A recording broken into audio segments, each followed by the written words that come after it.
All right, we are live. You may notice I do not have my camera on. I'll show you. There's nothing to see. It's too dark. So, and if I flip it around to face me, no different. So we're just going to leave it off. Excuse me. So I did promise I would try to get a wrap up done as I am headed home from the committee hearing today. So that's what this is. This is not the regularly scheduled Get Off My Lawn podcast, but it is live. So if you want to get those comments in there, I should be able to see those. But yeah, it was. I didn't know what to expect when I was driving down today. Wasn't sure exactly what was going to happen.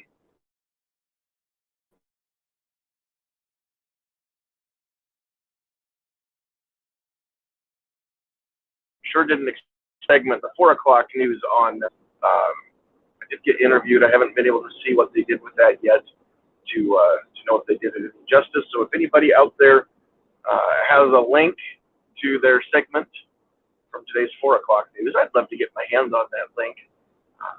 And I know one of you has may have access to that reporter. So if you can talk to him, maybe have him send that over to me, that'd be cool, or send it to you and send it to me. So what's up, Keith? What's up, DJ? Good to see you today, DJ.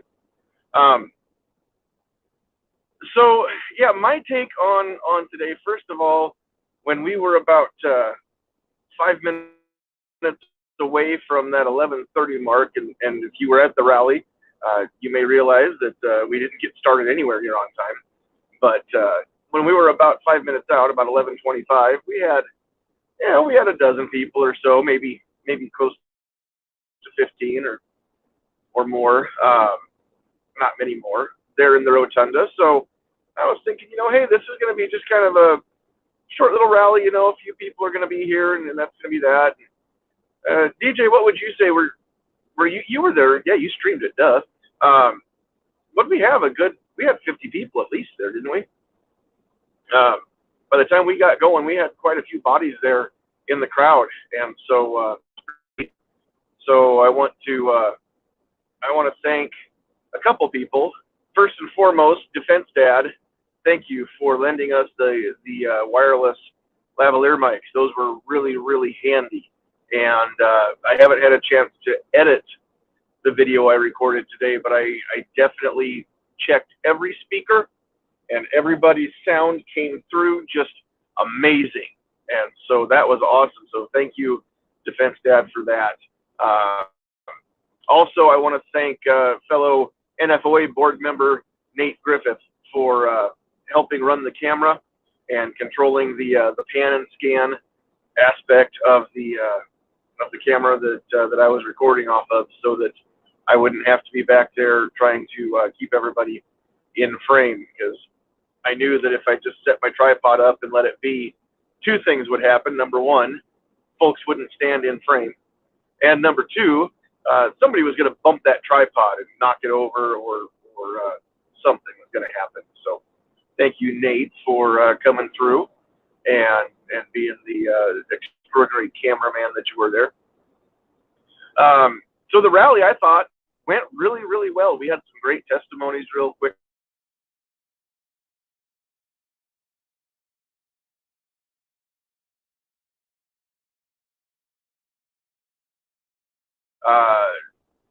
Kelvin and Randy and Travis from NRA ILA, thank you very much for your support.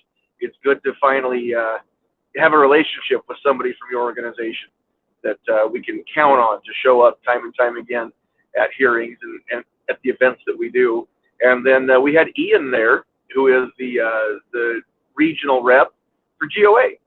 And so it was good to meet Ian, and good to have GOA there as well. This was the first time that I'm aware of that GOA has turned out to anything here in Nebraska. And they may have been there, and I just wasn't, but I've never even heard of such a thing. That was pretty cool. So what's up, Blitz?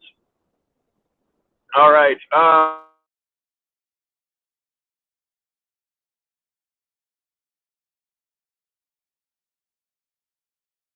in and testify. The committee chair, Senator Wayne, came out and made the announcement.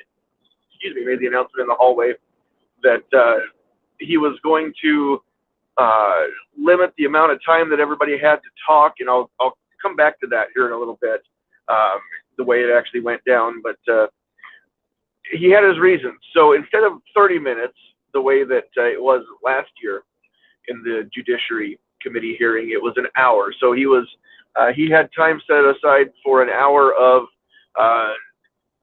testimony in favor of the bill, an hour of testimony in opposition to the bill, and then an hour of testimony for a neutral stance to the bill. And of course, he didn't need the whole hour for, I don't think, even the opposition. I know that there were only 2 neutral speakers, but he then told us the reasoning of why he was doing that. Because the Judiciary Committee is just jam-packed with bills. They are one of the busiest committees year in and year out, because so many of the bills introduced have to go before their committee. And so they've got limited time to do the things besides just sit and listen in these hearings. So the way that this works, we have the hearing. They listen to all the testimonies. They go over and look at the comments that were submitted and everything else. And then at some point, and it's usually not right away, that's very rare, to right away go into executive session, which means it's a closed meeting, just the committee members, and that's where they have a quick discussion, debate, whatever you want to call it, on the bill, and take a vote whether or not they will pass the bill on out to general file debate, which is the first round of the full Senate debate. And so last year that was supposed to happen. It didn't, hence the full motion this year. Time will tell. But that's a lot of words to say that Senator Wayne thought there was a very good chance that if we didn't go too late today, that they would have enough time for an executive session today. And they could actually have some results from that sooner rather than later. He said if it goes late and they don't have time to exec on it today, what's up, Rich? Then they're looking potentially 3 to 4 weeks before they get a chance to sit down and exec on it, because they're that busy. And of course, they're like anybody else. I have my own opinions on this, but they want to go home when it's quitting time, just like you do. And so at least those of you that have a clear-cut quitting time, they do too. A lot of them have other obligations in the evenings. They don't get to. We shouldn't expect them to come in at 8 or 9 in the morning and then stay till 11:59 p.m. To milk out every last second of the legislative day. So that was the reasoning for the hour each, and it took a little bit to figure out how the people that were in line to testify were working. I was sitting in the back of the room. Had I been in the front of the room, I would have gotten through right away. But as it worked out, a bunch of us, even 3 of us, well, 4 of us on the board, didn't get a chance to testify in that hour time block. Then they cleared the room and brought in the opposition testifiers to come in after that. But prior to clearing out the room for those of us proponents, he did say, Senator Wayne said that if we stick around after the neutral testimony, he'd bring us back in to finish. So I thought that was pretty cool. And so we did. We hung around, and 3 of the 4 of us, as far as board members, 3 of the 4 of us stuck around. And oh, is that? Yeah, I lose track now. Who left and who didn't? But anyway, I know there were at least 3 of us that testified in that second round of proponents. So I thought that was pretty cool. When we all came back in, then I asked the senator real quick, if we all speak, will they have enough time to exec? And he basically what happened is he made this announcement after Brewer's closing statement. He said several of the committee members wanted to discuss some things with Brewer, and so they wouldn't be able to exec tonight because they were ready to go home. They weren't going to do it right away. But good news, he is going to try and get an executive session in by Wednesday or Thursday of next week. So that'll be good. So instead of 3 or 4 weeks out, about a week probably for an exec, I could live with that.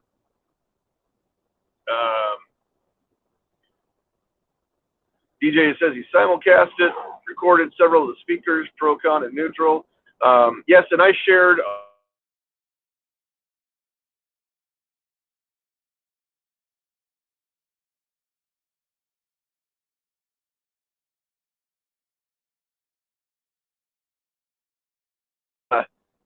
there is a YouTube channel that restreams the Nebraska Public Media stream, the live stream, the official legislative stream or whatever. They basically pull that up on their computer and then screen share it, and they broadcast that live out on YouTube. So I've been listening. Before I went live, I was listening to do the hearing again. Started it from the top, so I could go back and listen to a lot of it. I heard all of the proponents, but I heard almost none of the opponents, and I couldn't hear very well the neutral testimonies. So I wanted a chance to go back and listen to those. One of the perks of having the YouTube Red subscription, I get to listen to stuff and not have it on screen. So it's not illegal to. I'm not watching a video going down the road that way. I'm just listening to the audio side of it. So anyway, that's kind of what happened. Can't hold on a second. I'm meeting somebody here. I'm not going to take my eyes off the road when I'm meeting a semi on the road. That's for sure. So do I think they'll want to change the verbiage of the bill? Well, they'll want to, but that doesn't mean that they'll get a chance to do it. So we'll have to see what happens. I expect that there will be a few senators that will try to play a little dirty pool during the filibuster, provided it gets that far, and they may try to throw some amendments in. I know John Kavanaugh did that last year, threw some stuff in there, and I think it was just to give himself a few more chances in the queue. But that's my opinion. But anyway, we'll see what happens there, Rich. DJ, a lot of interesting takes, a lot of recycled arguments. Yes, I agree. I didn't read my whole statement when it got to my turn in the I'm going to call it the overflow session of the proponents, the second round, if you will. But I didn't read my whole statement that I had written up, just because so much of it had been said before, and said better than the way I was going to say it. So let's let those testimonies stand for themselves, right? But there were a couple points that I wanted to reiterate, some of which Brewer covered in his opening statements. But I just wanted to hammer home on the fact what I've been saying all along. If you've been watching the Get Off My Lawn podcast, you've been hearing me say it. You do not have to get a permit or take a training class to exercise a right. And if you do, then it's not a right. But the Constitution says that keeping and bearing arms is a right. So that negates the requirement for training and a permit. And again, I reiterated that we wouldn't allow, and it's stuff that Brewer had said, but I think that they need to hear it from more than one angle. They would never allow a law to be passed that required training and a permit in order to exercise the First Amendment right. Say you can't go to church unless you've got your church permit, or a permit and training before you got due process or a fair and speedy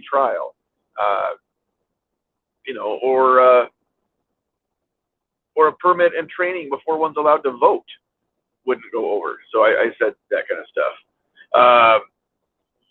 What's the dirty pool? That's when they try to jam things up, throw amendments in, and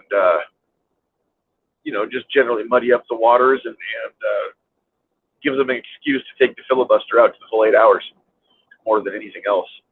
Gives them more reasons to get back in the queue.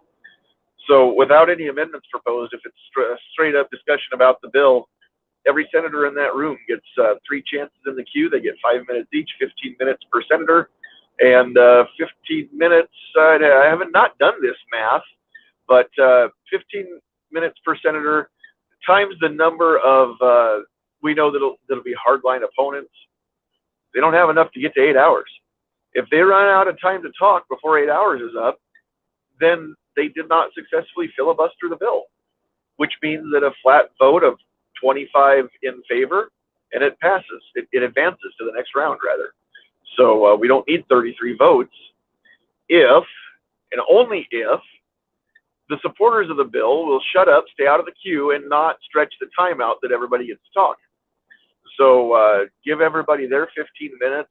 They run out of steam, and away we go. It's time for a vote because there's nothing else to say because they don't have another chance to say it. But if we throw amendments in there that have to be discussed and debated, well, now here we go again. Now we're back to our 8 hours. So I don't know the exact process. I know that there are some things that if that's dirty pool, there's also in billiards there's such a thing as defensive pool, and I know that Brewer is learning how this game is played. He's a quick study, and so he's going to just use every tool in his tool belt here. If he can play some defensive pool, he'll play some defensive pool. He won't. I don't think dirty pool in his tool belt. I don't think the man. I don't think the man's going to stoop that low. And I don't. From what I know of Brewer, he just won't.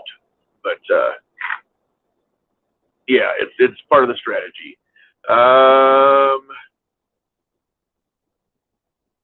Let's see. What's up, Hillbilly Up? DJ says the law enforcement, the session he covered, really disappointing. Well, yeah, we didn't have any law enforcement there to speak on behalf of the bill as a proponent until the second round overflow.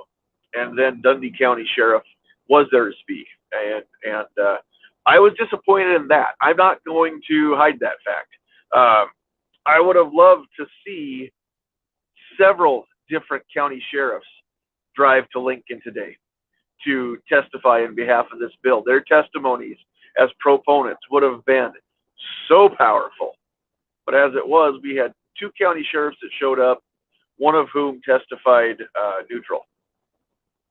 So, and then the other one was, and I forgot his name, but the Dundee County Sheriff, did drive all the way from out there to testify. So that was cool. So you can go back and watch that overflow session for proponents and catch his testimony. He was the first one in that second batch where I got to testify. Michael Frost, wasn't there something last year where they tried to appease law enforcement? Yep.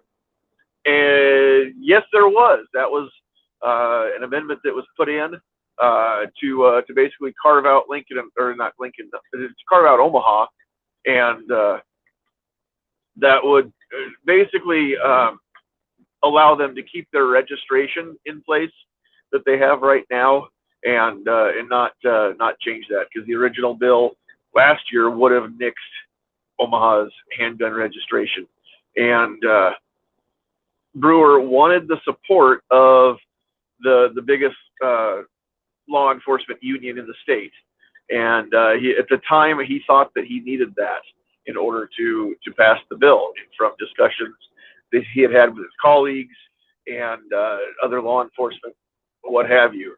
So he thought that they would be better friends than enemies, and so with that carve out, then they would remove their opposition and stand in a neutral capacity, at least, which is better than in opposition, because some of the senators had told him if the Omaha Police Union opposes it, then they cannot vote for it, which pretty much means that they're just telling us where their bread gets buttered. But that's a story for a different day. So what was supposed to be the spoonful of sugar that helps the medicine go down turned into a poison pill. It soured so many people across the state.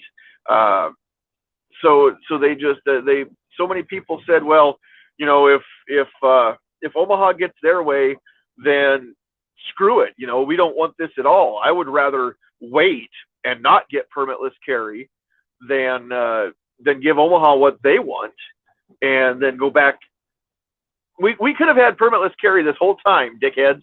And this year we could have been fighting for statewide preemption. But nope, y'all dummies didn't want that. So you decided that it was better to just not get anything at all. So now here we are again, trying to pass the original plan, the constitutional carry. So those of you that were against the bill with the proposed amendment, you know what? A little bit of something's better than all of nothing. And last year, what we got was all of nothing. So I hope y'all are happy with yourselves. I hope you're satisfied. Y'all can go kick rocks because with friends like you, I don't need any enemies. So I'm sorry if I'm stepping on. You know what? I'm not. Screw you if I'm stepping on your toes. If you're one of those, then yeah, you're kind of worthless. So I don't really care what your feelings are because I don't care about hurting them. You sure as hell screwed mine all up last year, didn't you? Okay, so any chance of that this year? No, absolutely not. Brewer is not going to agree to any such thing in any way, shape, or form. So this year is straight out permitless carry. Nix any city being able to have any laws separate from the rest of the state. That would include Omaha's gun registry and their other criteria, which they can ban possession of a handgun for things that you can possess the handgun just fine in in Blair or in Ashland, but in Omaha you can't because they've got this other set of rules that they play by, which is also BS. So nope, that's not going to be part of it this year. To answer your question, Michael, sorry about that rant, but screw you people that wanted a whole bunch of nothing instead of getting a little bit of something. You're only happy with a Hail Mary into the end zone, but you failed to notice that moving the sticks 10 more yards on a first down keeps us in the game. But nope, you weren't happy with that. Okay, let's see here. I'm just trying to come up to a light here so I'll be able to catch up on some of these comments. Got a bottle of water that's frozen bottle of water, keeps trying to shift here. Making those who don't live in the metro areas aware of what it is that we go through regarding preemption will be an effective way to spread the message. Got some people on board. Yep, you do all deserve to carry unfettered. I totally agree. So again, I mean, that's, I get it. I understand where you're coming from. Those of you that live in Omaha, you were perfectly willing to screw us over because you didn't lose anything you didn't already have. Or you weren't losing anything that you already didn't have. But I get it. I totally get it. You're willing to make sure that you're like that bucket of crabs, one gets to the top and the others drag them back down because you can't stand to see any. No, it's fine. I'm over it now. Comes down to educating yourself on the bills. How many moms were there? I couldn't get a count because I wasn't in the hallway with them. Several. If you go back and watch that replay of the hearing, there were several in there. A lot of them spoke. There was another red T-shirt senior and high school students against gun violence, I think it was. So I was, here was I don't remember the exact numbers, but here was another surprising thing. My eyebrows, I believe, did go up.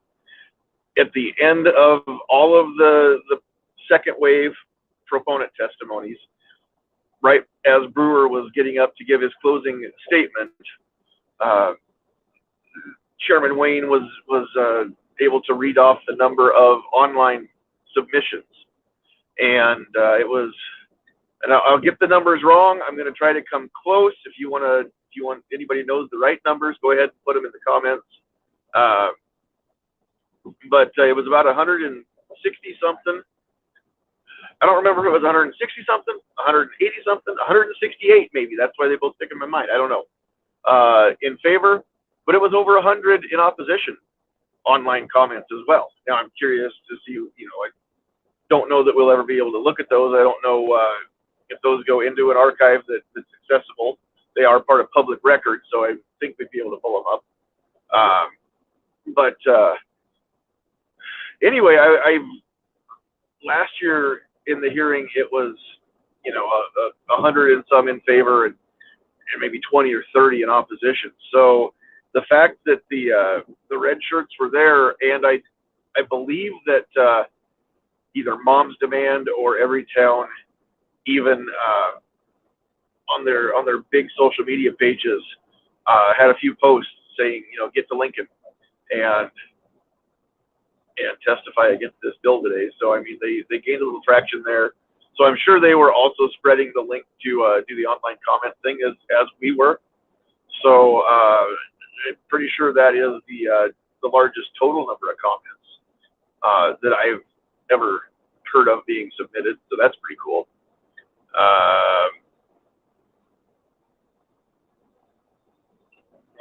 I can request them. Cool. I don't know that I'll take the time to do it, but yeah, it would be interesting to see what some of those say as well.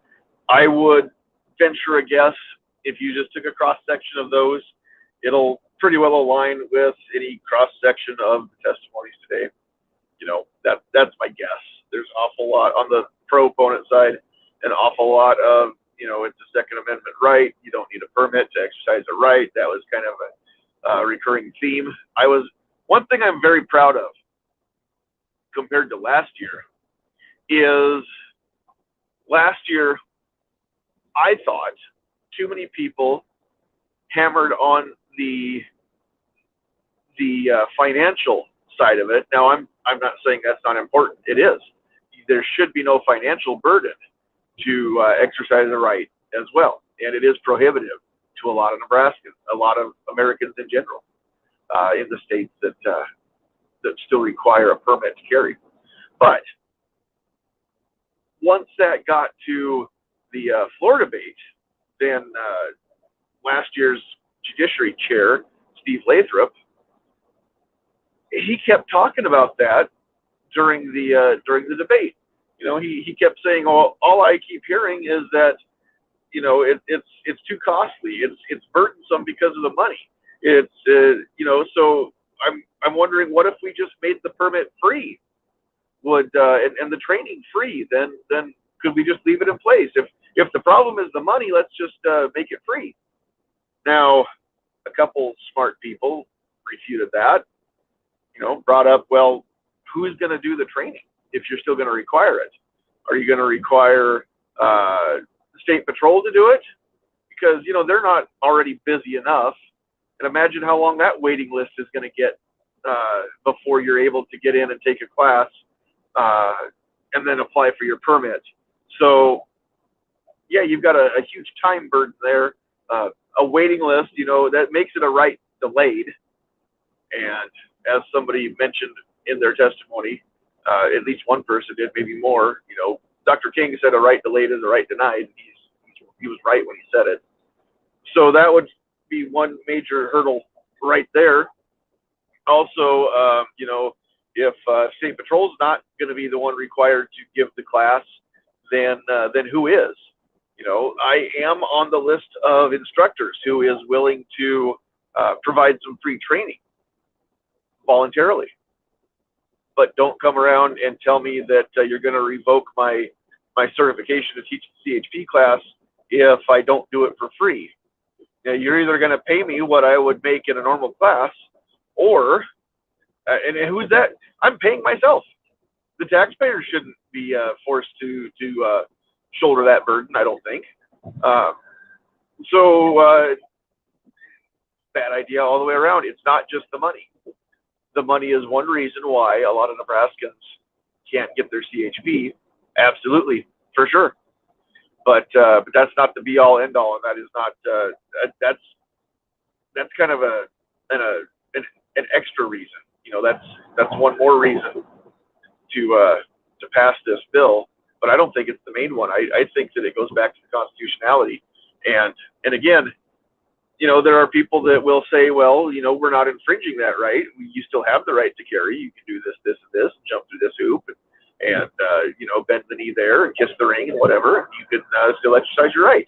And they don't see that as an infringement. They honestly don't. If they did, things would be different, but they honestly don't see that as an infringement. So what it comes down to is what is an infringement? Well, again, let's apply the same standard to any other rights that are guaranteed by the Bill of Rights. Just like I keep saying, you know, would you then, if you're in favor of it for this right that the Constitution says that we have, are you okay with it for all the rest of them? So I thought that was interesting.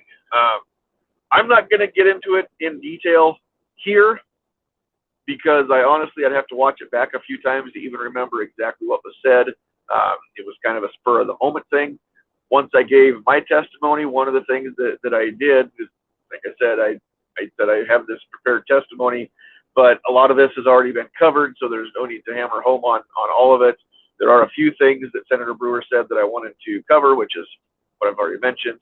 I also wanted to address something that Senator Blood had asked him after his opening statement, and she's on the committee, so they get a chance to ask questions after the opening statement and then after each testimony. And she had basically asked him, you know, why doesn't the federal government, why doesn't Congress, if this is a Second Amendment issue, then why are we talking about it here at the state level? And you know, ultimately her question was, you know, why the hell, and I'm almost quoting verbatim, why the hell, you know, don't they get their stuff together and make this to where it's moot here at the state level? And of course, that's a fairly rhetorical question. Senator Brewer's not going to be able to speak for Congress; he's not part of it. But she's, you know, I wanted to mention at the time I couldn't speak, of course. I wasn't testifying, so at that moment, so I couldn't say anything, and I didn't get a chance to talk to her as we were filing out the door for the break in between pro and anti. Had she been leaving the room as well, I may have caught her in the hallway, but that didn't happen.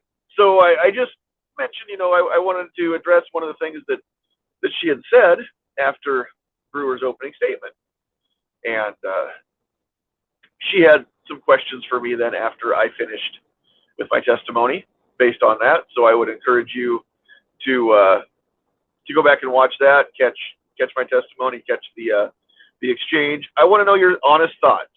I don't want an attaboy. If you thought I screwed the pooch, tell me I screwed the pooch, right?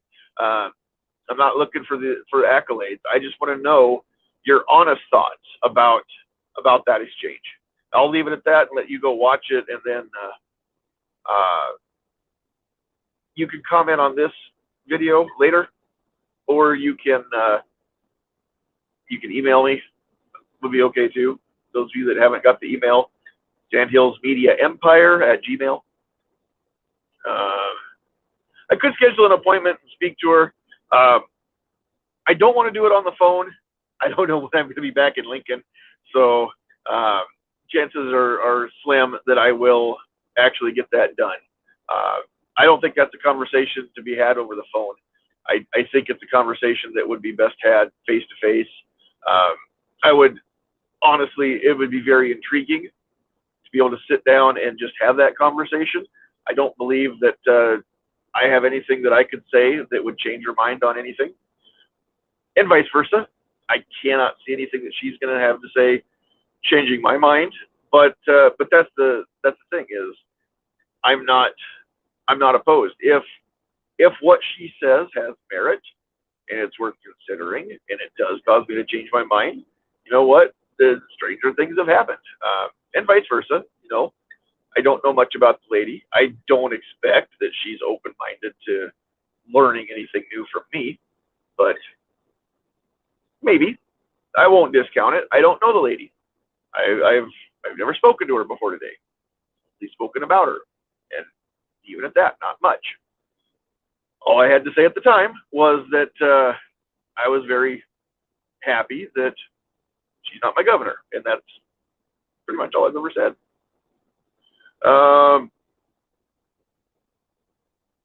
Mod, please drop the email.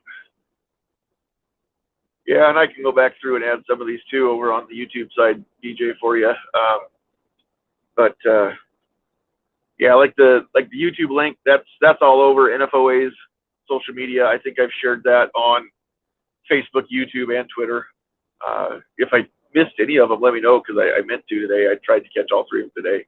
And then I went back on Facebook and shared that NFOA post to all of the Nebraska like-minded groups that I'm part of. You know, the Friends of NFOA group, the Nebraskans for the Second Amendment group, and all those. All right, so yeah, that's pretty much the wrap up. I think that nothing has changed my mind.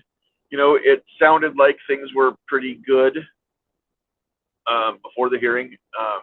Brewer was quite confident, and of course, I mean, it's no secret NFOA is in talks with a lot of folks all the time. A lot of this is super secret squirrel info that we're privy to as NFOA board. That you know, when the time comes, we're not like covering anything up or hiding anything. But sometimes it's not the place to it's not the time to announce it, or other times it's not our place to announce some of the things that we discuss, right, or some of the things that we learned from certain parties. So, you know, we've been ongoing, having ongoing discussions with a lot of different folks. Some of them may surprise you, and it's not because we're in cahoots. It's because you know, what we have to say, it doesn't change. It doesn't falter. But a lot of people are willing to hear our side of the story. A lot of people who you wouldn't necessarily expect are willing to work with us and try to find some common ground. And it's understood that that they're not going to see everything the way we see it. We're not going to see everything the way that they see it. So, you know, 10% on each end that we're not going to ever agree on, but that 80% in the middle, that's a big, wide area to play in, where we are on some common ground with some of these folks, some of these organizations. And so why would we not work toward each other, as long as it's in an uncompromising way, and not compromise who we are as an organization? I think that's what is missing in the world. I think that's why we're so polarized right now, because people forgot how to do such a thing. So anyway, yeah, I don't have the option to do it in this chat, and I don't know that any mods are out there that can do it, DJ. So you're just going to have to be patient or do a little digging. Maybe you go find that, if you want the link to that YouTube channel, maybe you go find it yourself. It's out there. I've posted it. You can go find it. So yeah, you're just gonna have to do it. But 4 conversations on your way out. That is, I can't even see who's mods from here.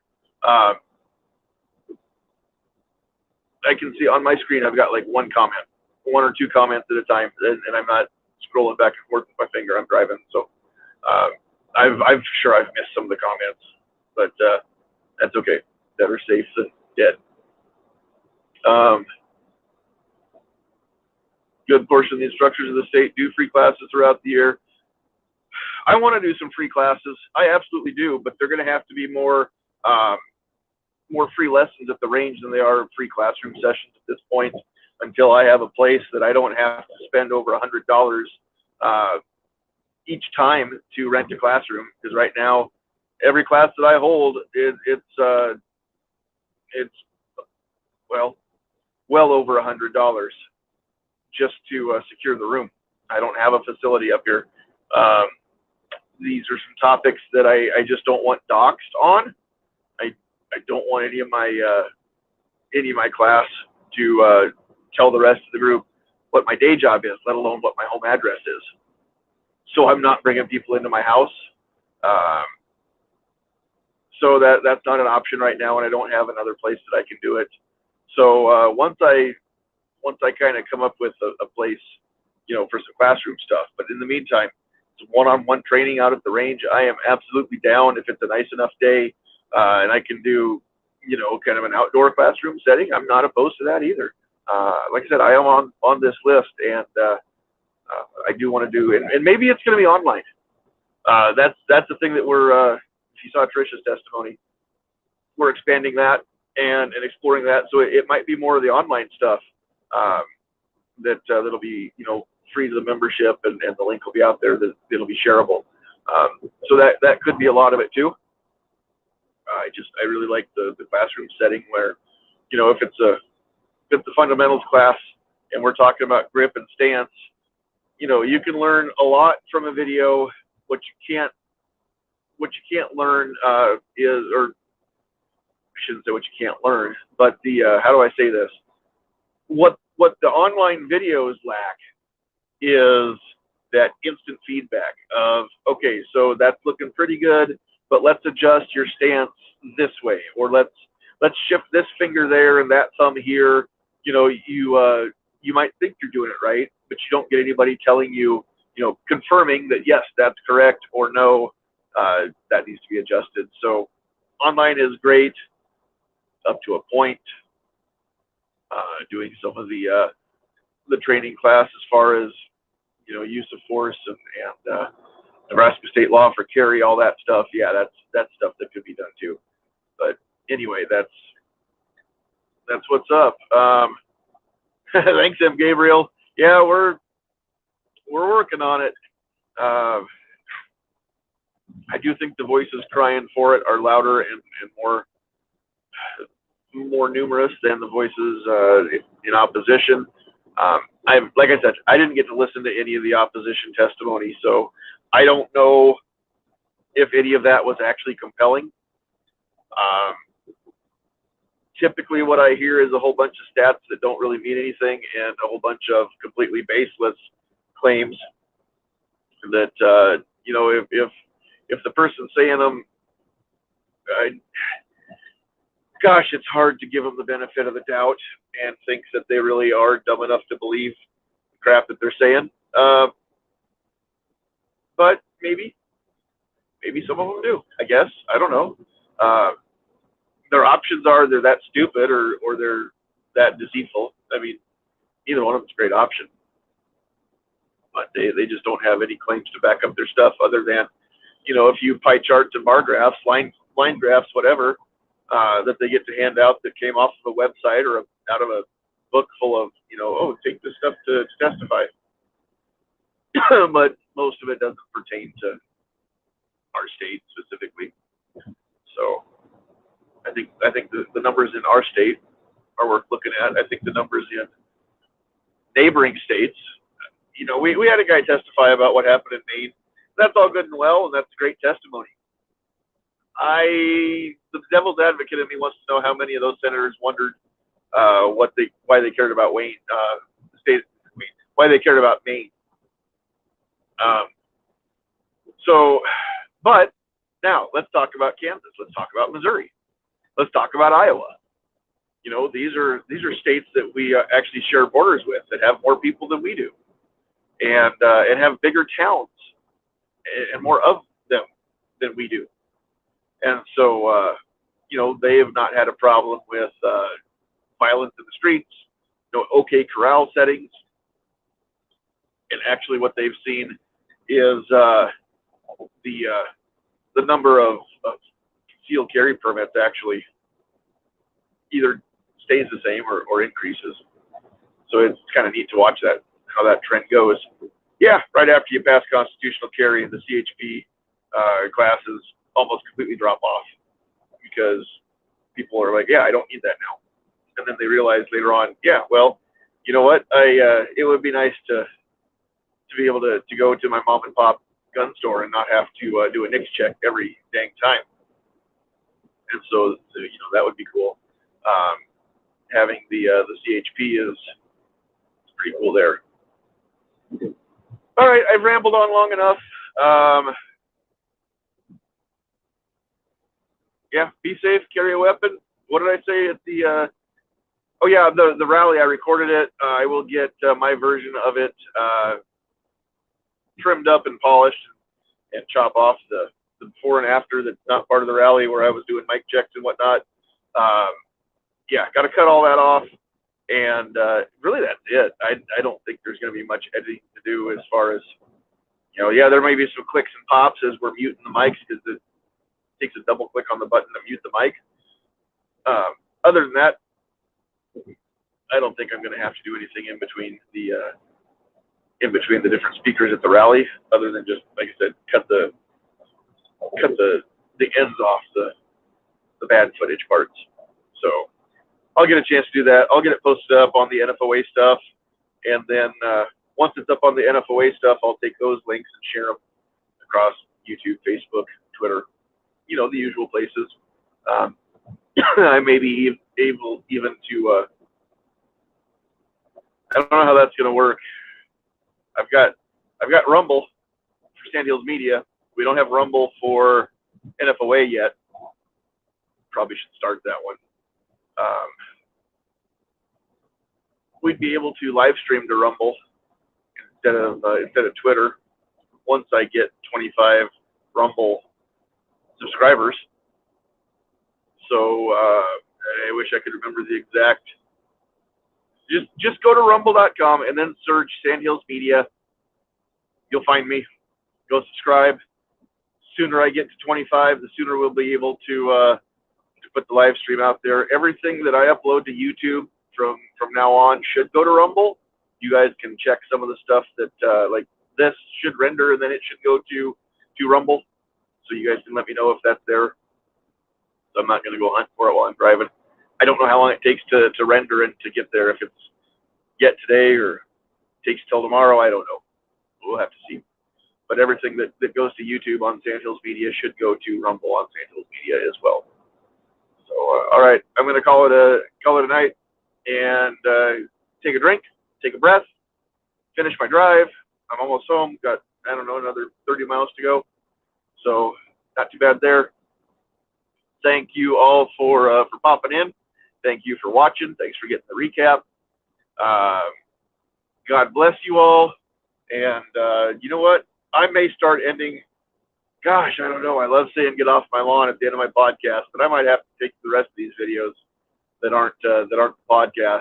I might have to start just ending everything the way that I ended what I had to say, wrapping up the rally. Praise the Lord and pass the ammunition.